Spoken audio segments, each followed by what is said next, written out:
ইমি কি দিতে চান আসলে এই নির্বাচনে জয়ী হলে?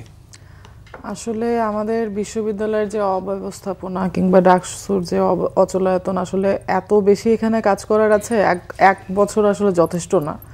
তারপরও তো প্রায়োরিটি বেসিসে কিছু কাজ আমাদের করতে হবে, যেরকম ক্যালেন্ডার ইয়ারে যদি একটা ডেট ফিক্স করা যায় ডাকসুর জন্য, তাহলে এই ডাকসুর এত বছরের অচলায়তন এটা ভাঙা, এবং এটা আমার মনে হয় সব দলই এবার ইশতেহারে দিয়েছে, এটা খুব জরুরি। এবং মেয়েদের হলে যে আবাসন সংকট, আপনি দেখবেন যে ছেলেদের এবং মেয়েদের সংখ্যা প্রায় সমান বিশ্ববিদ্যালয়ে, কিন্তু মেয়েদের হলের সংখ্যা ছেলেদের অর্ধেকেরও কম।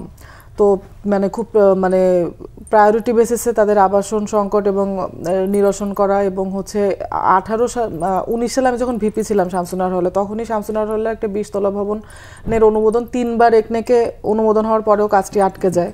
তো আসলে আমাদের আমি যতদূর জানি প্ল্যান ইতোমধ্যে আছে, সেটা এখনো এক্সিকিউট হয় নাই বিশ্ববিদ্যালয়ের জন্য। তো এটি আসলে আবাসন সংকট মেয়েদের, এটা খুবই তীব্র, এটা নিয়ে কাজ করা, এবং যারা একদম প্রত্যন্ত গ্রাম থেকে আসেন বা যাদের ঢাকায় আত্মীয় স্বজন নেই, তারা আসলে ফার্স্ট ইয়ারে খুব ভালনারেবল অবস্থায় থাকেন। তো সেক্ষেত্রে আবাসন বৃত্তির ব্যবস্থা করা, এটি বিশ্ববিদ্যালয় থেকে আদায় করে নেওয়া, এবং আমাদের বিশ্ববিদ্যালয়ের শিক্ষার যে মান, ওয়ার্ল্ড র্যাঙ্কিংয়ে আমাদের একটা সম্মানজনক জায়গা নেই। তো সেক্ষেত্রে বাইরের যেই বিশ্ববিদ্যালয়গুলো আছে তাদের সাথে একটা সমন্বয় স্থাপন করা, যাতে আরও বেশি আমরা এক্সচেঞ্জ প্রোগ্রামগুলোতে আমাদের শিক্ষার্থীদেরকে অ্যাকোমোডেট করতে পারি। এবং আরেকটা ব্যাপার আসলে দেখা যায় যে আমাদের সাবজেক্ট, পছন্দের সাবজেক্টে পড়তে না পারার একটা ব্যাপার তো আছে। অনেক শিক্ষার্থী তাদের পছন্দের সাবজেক্টে, কিন্তু দেখা যায় তাদের ক্যারিয়ার, যে সাবজেক্টে পড়ছেন তিনি কি ক্যারিয়ারে যাবেন। তো আমার মনে হয় যে ফার্স্ট ইয়ার থেকে তাদেরকে সেইভাবে গ্রুম করে একটা কর্মমুখী শিক্ষার ব্যবস্থা করা, কারণ আমরা দেখেছি যে টিউশনের উপর শিক্ষার্থীরা অনেক বেশি নির্ভরশীল। তো তাদের এই টিউশনের উপর নির্ভরশীলতা বন্ধ করে তাদের ভবিষ্যতে তাদের ক্যারিয়ারে ভ্যালু অ্যাড করবে এরকম কোনো একটা কর্মসংস্থান, এবং তাদের যেগুলো ইতোমধ্যে আমাদের প্রাইভেট ইউনিভার্সিটিগুলো এগুলো নিয়ে কাজ করছে, আমাদের শিক্ষকেরাই কিন্তু প্রাইভেটে ক্লাস নেন।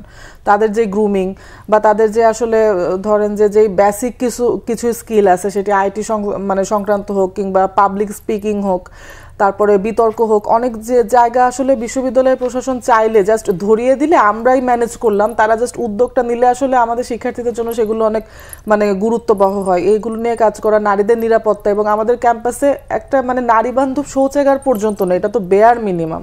তো নারীদের জন্য একটা নিরাপদ পরিবেশ তৈরি করা, বিভিন্ন কর্নার ফ্যাকাল্টিতে একটা ডে কেয়ার সেন্টার কর্নার করা, যেহেতু আমাদের শিক্ষার্থীরা বাবা এবং মায়েরা এখন করছেন, তারা শিক্ষা কার্যক্রম যাতে ব্যাহত না হয় সেজন্য তাদের সন্তানদের কাছে রাখতে পারেন।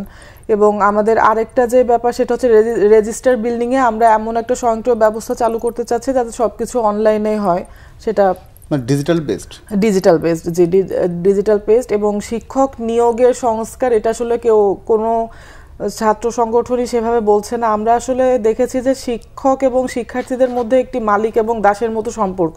তো শিক্ষক নিয়োগ সংস্কার, টিচার্স যে এভালুয়েশন, এবং দেখা যায় যে আংশিকভাবে থাকলেও আসলে দেখা যায় কোনো শিক্ষার্থী যদি নেগেটিভ কোনো ইনসাইট দেন, তাহলে সেক্ষেত্রে তার পরীক্ষার খাতায় এটার একটা প্রভাব পড়ে। তো সেক্ষেত্রে তার সিকিউরিটি রক্ষার ব্যাপার, এবং এই জায়গাগুলোতে আসলে কাজ করার অনেক ব্যাপার আছে।